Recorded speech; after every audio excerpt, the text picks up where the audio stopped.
Olá pessoal, boa tarde. Então estamos aqui para mais uma teleaula, na segunda parte da teleaula Intervenções com mulheres, mães e famílias vítimas de violência.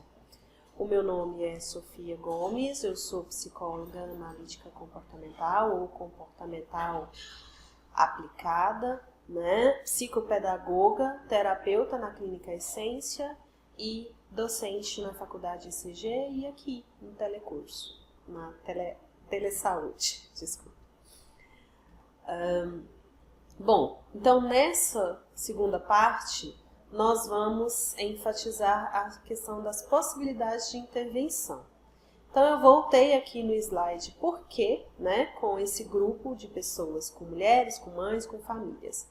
A questão das mulheres e mães é por serem um grupo mais frequentemente vitimado, certo? Então a gente percebe que as mulheres, que as mães principalmente, elas podem ser muitas vezes vítimas e elas algumas vezes podem ser também as agressoras, Então, a gente também precisa fazer um trabalho de intervenção levando em consideração essas duas perspectivas.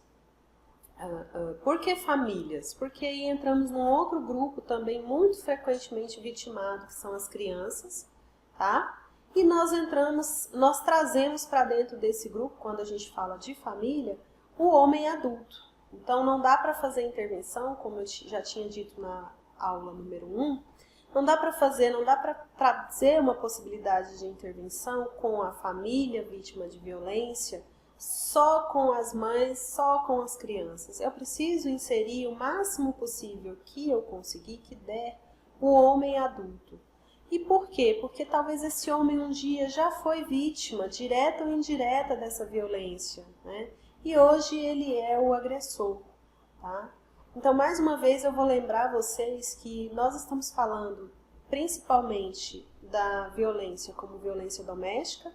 Na aula 1, nós delimitamos o conceito de violência e principalmente o conceito de violência doméstica.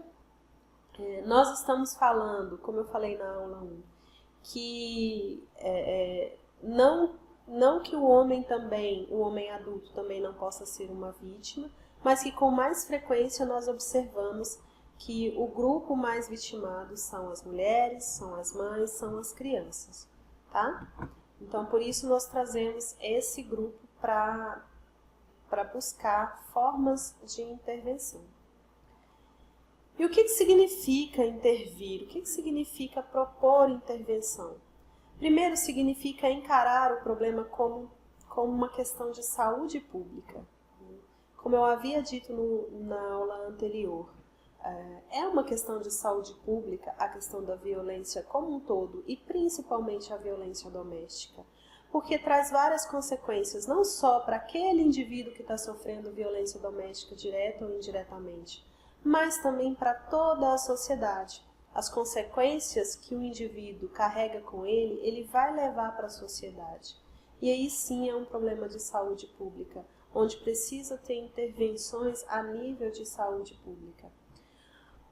Intervenção também significa mobilizar a equipe multidisciplinar, mobilizar e fazer a rede de atendimento funcionar. Quem é essa rede de atendimento? Os médicos, as assistentes sociais, os psicólogos, os enfermeiros, Enfim, todas as pessoas envolvidas na questão da saúde pública, elas são parte da rede da equipe multidisciplinar. E por isso elas precisam também estar envolvidas no processo de intervenção. Cada um com a sua particularidade, mas envolvidas no processo de intervenção.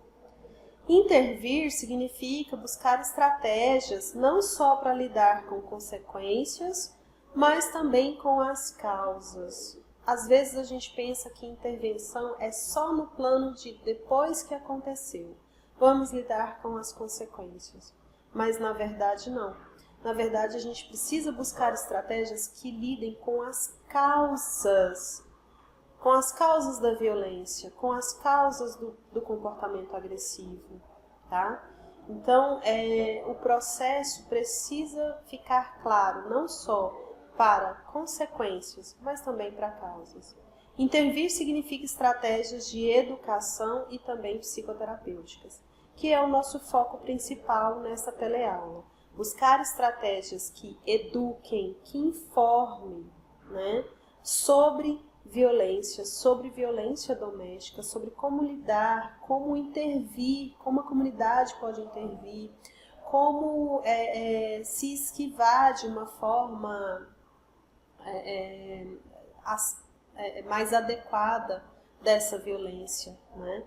E intervenções psicoterapêuticas, né? Intervenções a plano de psicologia, de terapia individual ou em grupo, ok?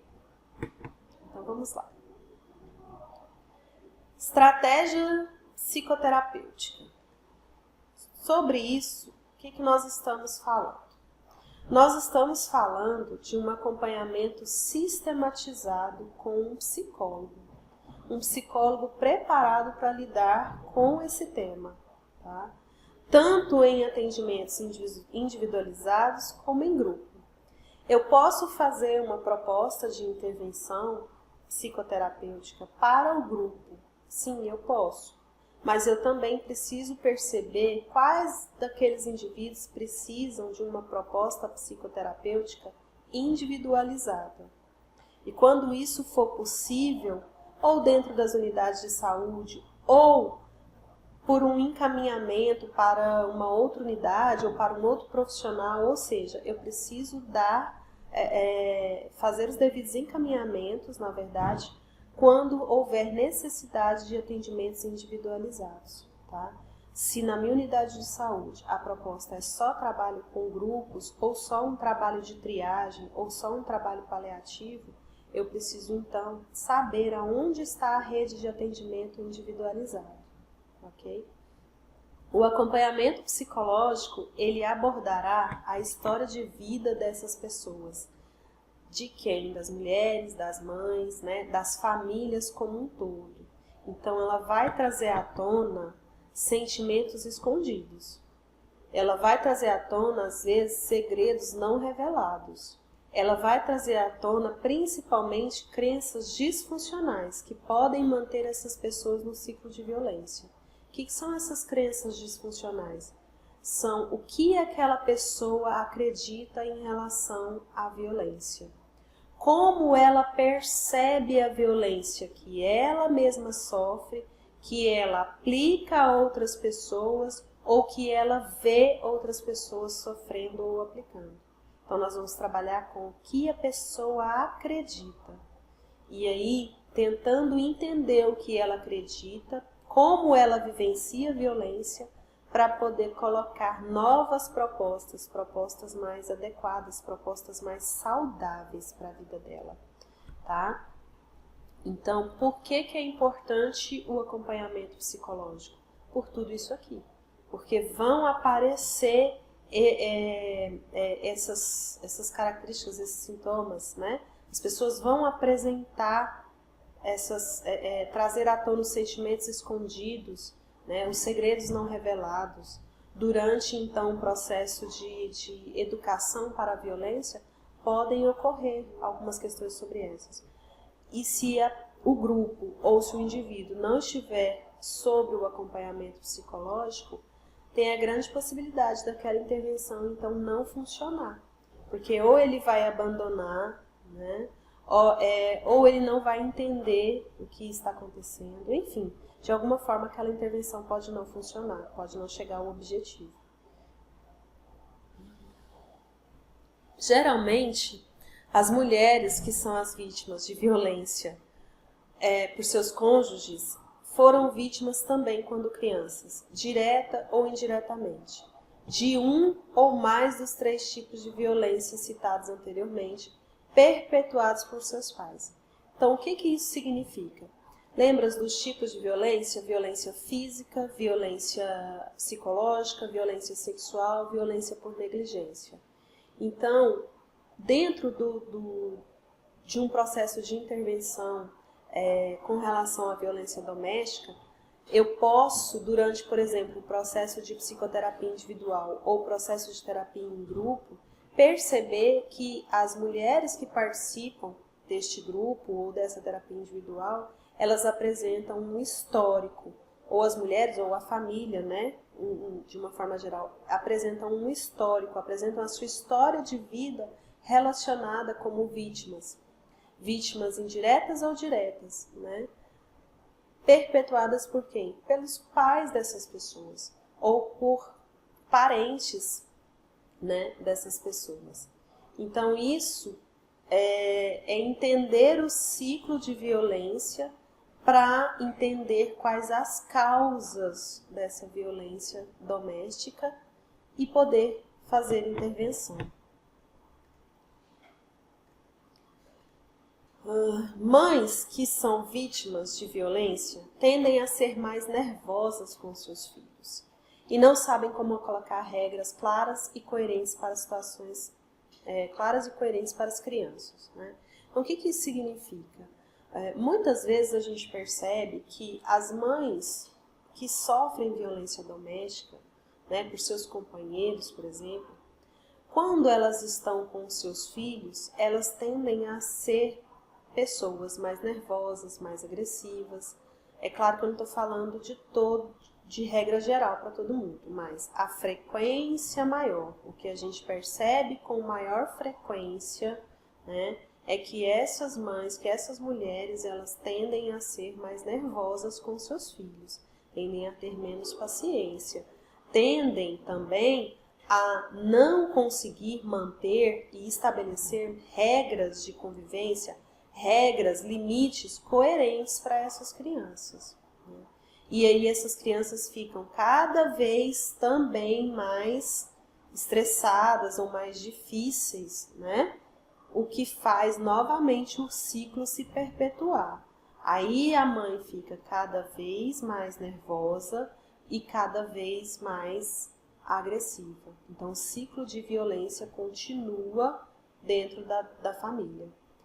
As mães agredidas com frequência, elas podem entrar em um estado depressivo, o que torna mais difícil enfrentar os desafios envolvidos na educação das crianças.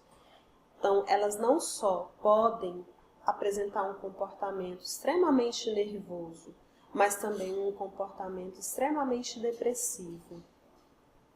O processo depressivo é um processo mental, um processo emocional, né, negativo, né, que faz com que essa mãe não consiga enfrentar os desafios do dia a dia. Tá? E quais são esses desafios do dia a dia? Trabalho, cuidar das suas crianças, ensinar de forma adequada as suas crianças, lidar com as dificuldades das crianças, tá? Então, enfrentar os desafios envolvidos na educação das crianças, bem como dificuldades associadas aos próprios filhos, que, mais uma vez, se tornam crianças difíceis por vivenciarem uma situação de violência. Então, a criança ela vai ser uma criança que, às vezes, vivencia uma situação de violência doméstica de forma indireta, como eu já mostrei para vocês, né? Que não necessariamente a violência física, psicológica e etc. vai diretamente ser contra aquela criança, mas sim contra a mãe daquela criança, mas a criança vai ver, vai ouvir, vai sentir aquela violência também. E ela também pode apresentar comportamentos, né, tanto muito agressivos quanto muito depressivos. Né? E aí se tornar uma criança difícil. E essa criança difícil, a mãe que já está apresentando também essas consequências negativas da violência que ela sofre, não vai conseguir lidar com essa criança. E mais uma vez nós estamos envoltos num ciclo vicioso. Geralmente as crianças que presenciam a violência doméstica de forma direta ou indireta têm uma maior probabilidade de se modelarem ou de imitarem ou de se identificarem, né, como vítimas ou como agressores. Então olha só, geralmente o menino se modela ou se identifica com o pai, o agressor. Se o pai é o agressor, geralmente o menino se identifica com o pai. E com isso ele vai identificar que o comportamento agressivo é um comportamento adequado. E a menina, muitas vezes, ela pode se identificar com a mãe, a vítima. Então, ela vai ser uma menina com um comportamento mais passivo, mais vitimado, desde criança. Qual é o problema disso no futuro? Esse menino vai crescer, esse menino vai ser pai, esse menino vai ser marido, né? Olha aí de novo o ciclo vicioso em torno disso. Essa menina vai crescer, essa menina vai ser esposa, ela vai ser mãe. E de novo o ciclo vicioso, né? Ela aprendeu a ser vítima, ela provavelmente vai continuar sendo vítima. Esse menino aprendeu a ser agressor, ele provavelmente vai continuar sendo agressor. É determinante, 2 mais 2 sempre vai dar 4 na psicologia? Não, né? Na psicologia, nós não podemos dizer que todos os meninos que tiveram pais agressivos, sofreram violência doméstica, vão se modelar de acordo com o pai. Não, todos não. Mas nós vemos com uma grande frequência que é isso que acontece, tá? Então, é importante entender esse histórico para se trabalhar não só nas consequências, mas também nas causas. O histórico de violência infantil tem sido uma das variáveis fortemente associadas à ocorrência dos atos infracionais por jovens. Então, várias leituras que a gente faz, vários autores que a gente estuda, dizem as mesmas coisas, percebem, fazem pesquisas e percebem exatamente isso, né? Pessoas que tiveram um histórico de violência doméstica, de violência infantil, direto ou indiretamente, com frequência se envolvem mais em atos infracionais, quando mais jovens, quando adultos, tá? Segundo o DSM-4, a agressividade infantil está associada a sérios problemas de saúde na criança e no adolescente, como o transtorno desafiador opositor, o transtorno de conduta, o transtorno de déficit de atenção e hiperatividade. Então, nós também temos uma outra questão envolvendo aí a violência.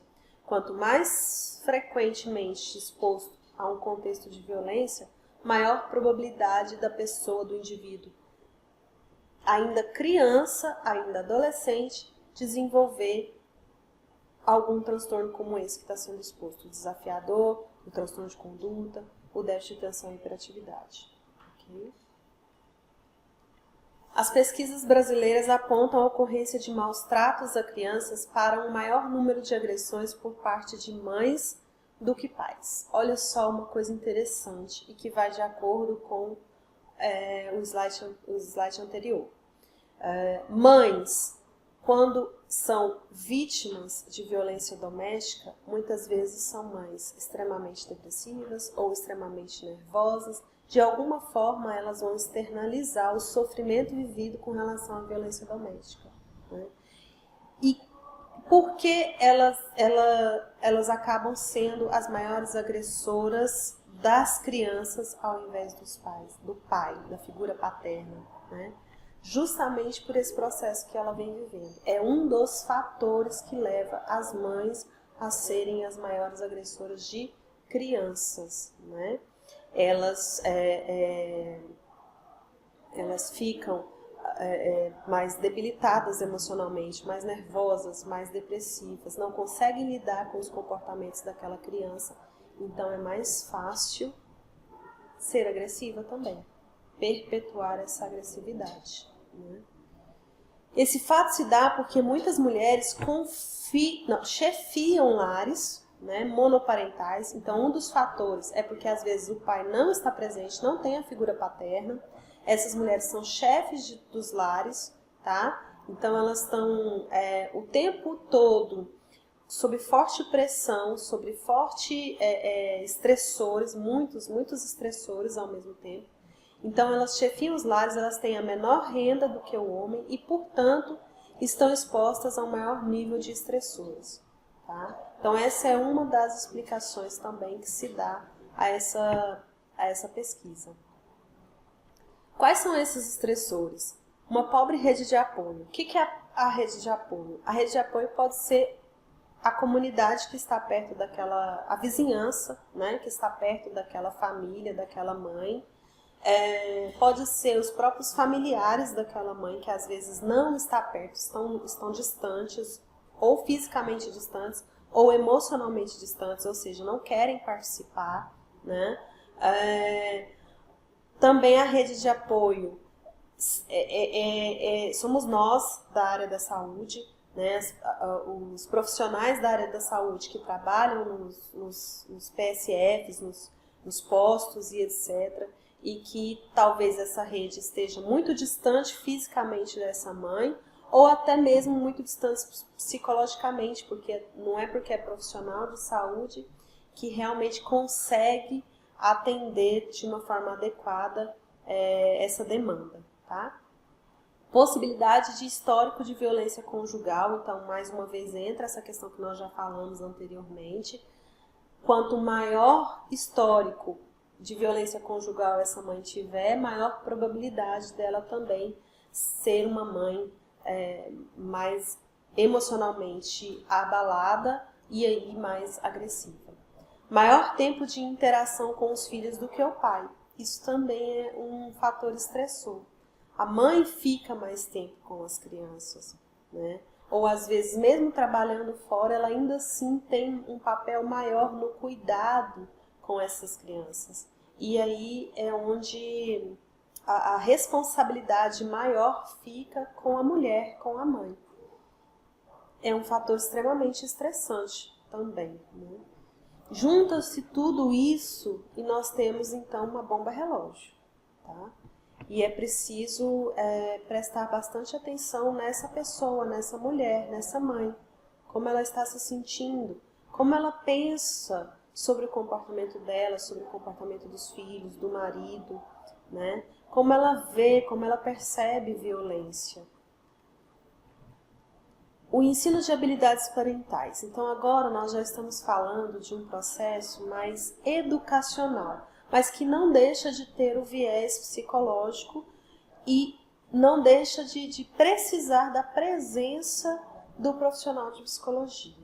As habilidades parentais são estratégias e técnicas que os pais utilizam para orientar o comportamento dos filhos, certo? Então isso aqui se chama habilidade parental. Quais são essas estratégias? Quais são as técnicas que eles utilizam para lidar com o comportamento dos filhos? Então, quando eu falo de intervenção, proposta de intervenção para mulheres que são mães, ou para homens que são pais, eu preciso saber de antemão, eu preciso investigar e saber de antemão quais são as habilidades parentais que eles têm. Né? É positiva ou é mais negativa essa habilidade? Né? Quais então são as estratégias que eles utilizam? Tá? As práticas, segundo o Gomide, as práticas parentais que incluam monitoria positiva e comportamento moral são responsáveis pela inibição de comportamentos inadequados e antissociais dos filhos. Então, se eu tenho mães que sofrem violência doméstica, que ficam mais tempo com os filhos, que chefiam a casa, que têm uma renda menor, que não conseguem ter uma rede de apoio para ajudá-la ali, né, em tudo que ela precisa, principalmente no aspecto emocional. Será que essa mãe ela tem estratégias e técnicas de habilidades parentais positivas? Será que ela tem um comportamento positivo em relação aos filhos, um comportamento moral em relação aos filhos positivos, uma monitoria positiva? Provavelmente não, provavelmente. Né? Então eu preciso buscar estratégias que possam ajudar essa mãe a entender o que são as habilidades parentais, a ensiná-la algumas estratégias de habilidades parentais. Opa, voltando. Do contrário, né, a mesma autora salienta que a negligência, o abuso físico e psicológico, a disciplina relaxada, a punição inconsistente e a monitoria negativa também estão associados à ocorrência de problemas de comportamentos na criança. Né? Então, a gente falou de uma coisa, agora a gente está falando exatamente ao contrário e está no mesmo contexto.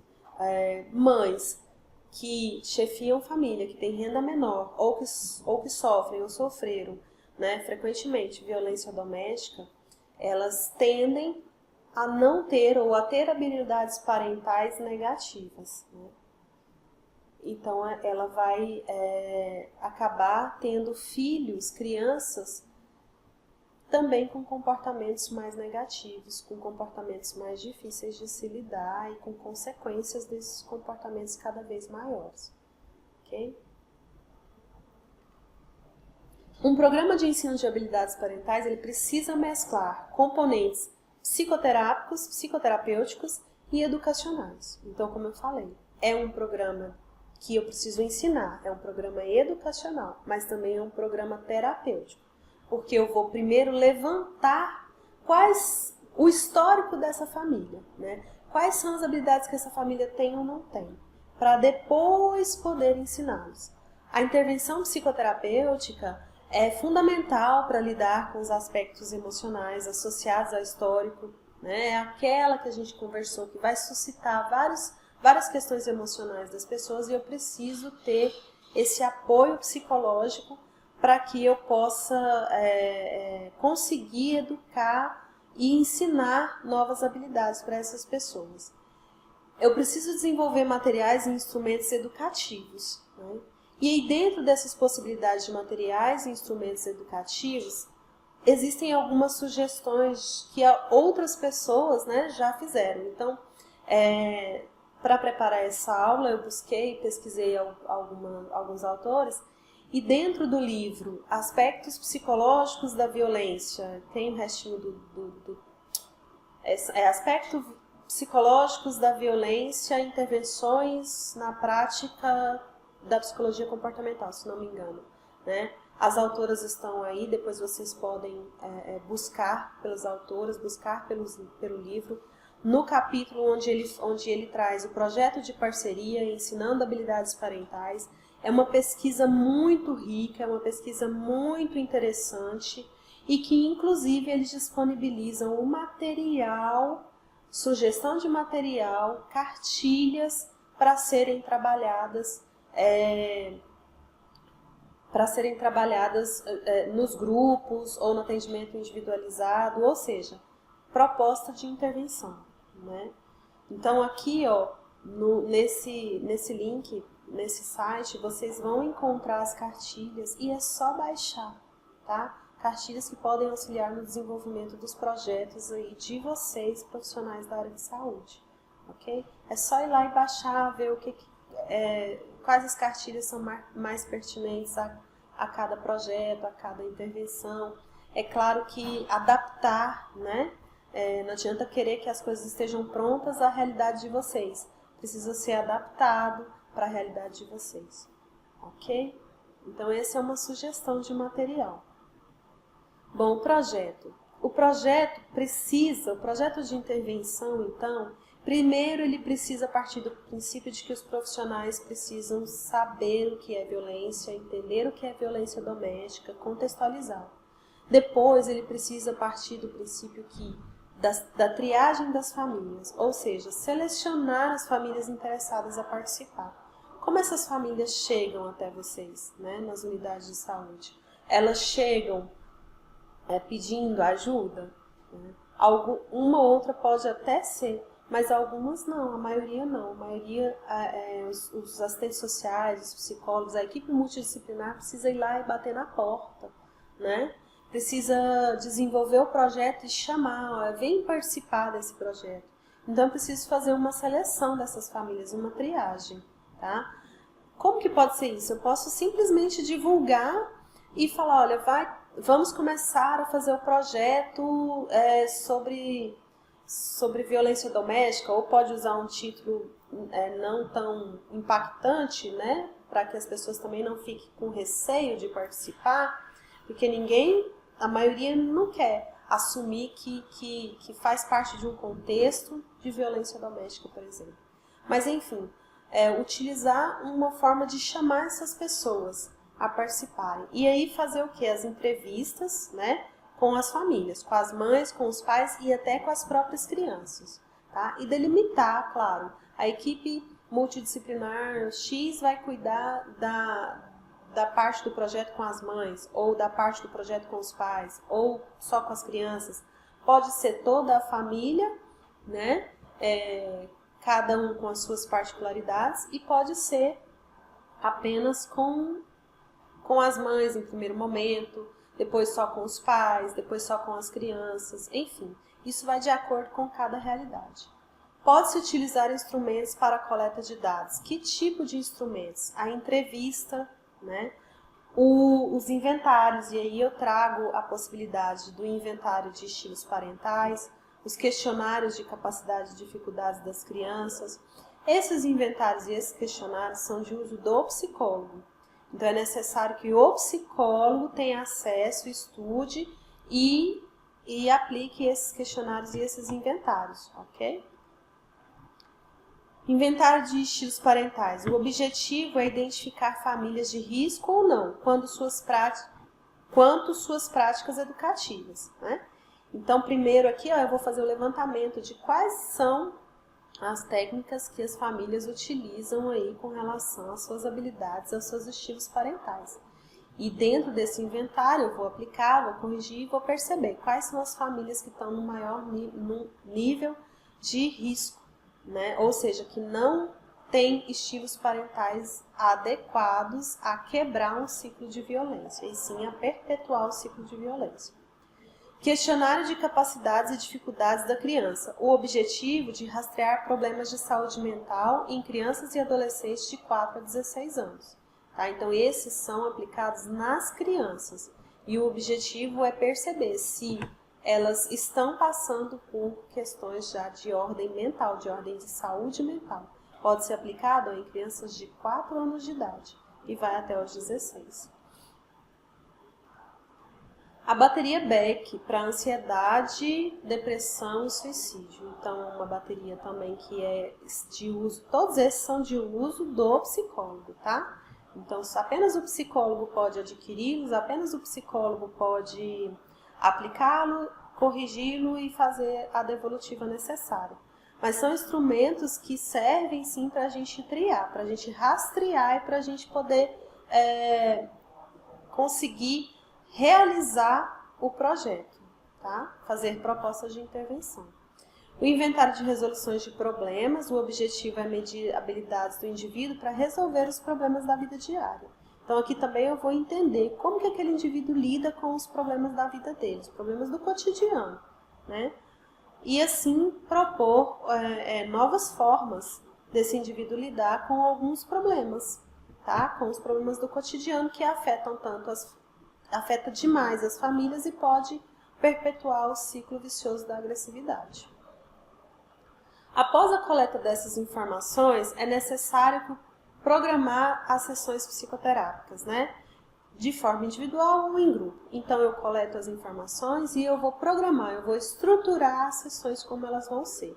A fim de quê? A fim de alcançar os objetivos que no início vão ser de levantar as crenças, né, daquelas pessoas sobre o que seja violência, como elas percebem violência, né, para depois fazer um processo de psicoeducação dessas pessoas. A necessidade de atividades educativas que levem informação sobre o tema, sobre suas causas e sobre as suas consequências. Então aí a gente já traz a proposta de atividades práticas de cunho educativo. Ou seja, as pessoas precisam entender o que é violência doméstica, quais são as causas, quais são as consequências, né, a curto e a longo prazo. Né? Ou seja, desmistificar algumas crenças que elas já tinham, algumas ideias que elas já tinham sobre violência, né? E então trazê-las mais para um contexto real. O que é uma violência real, que elas inclusive, neste caso, vão estar sofrendo, mas talvez não estejam percebendo ou não queiram perceber ou não tenham repertório suficiente para sair disso, tá?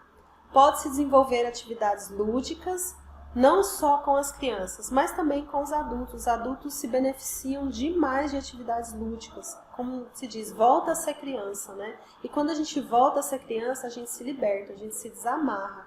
E aí é onde a intervenção pode chegar mais profundo. Encenações teatrais, uso de filmes ou imagens para trabalhar o tema violência doméstica, né? As características da violência. Eu preciso ensinar quais são as características da violência. Eu preciso ensinar quais são as consequências. E talvez ensinando de uma forma lúdica para as crianças e principalmente para os adultos, eles vão entender, eles vão ter uma percepção melhor sobre o que nós estamos falando, tá? E quais são algumas possibilidades, por exemplo, de filmes para serem trabalhados? Eu posso trabalhar o filme todo, de acordo com o tempo, de acordo com a minha demanda. Eu posso trabalhar a metade, eu posso trabalhar só algumas cenas.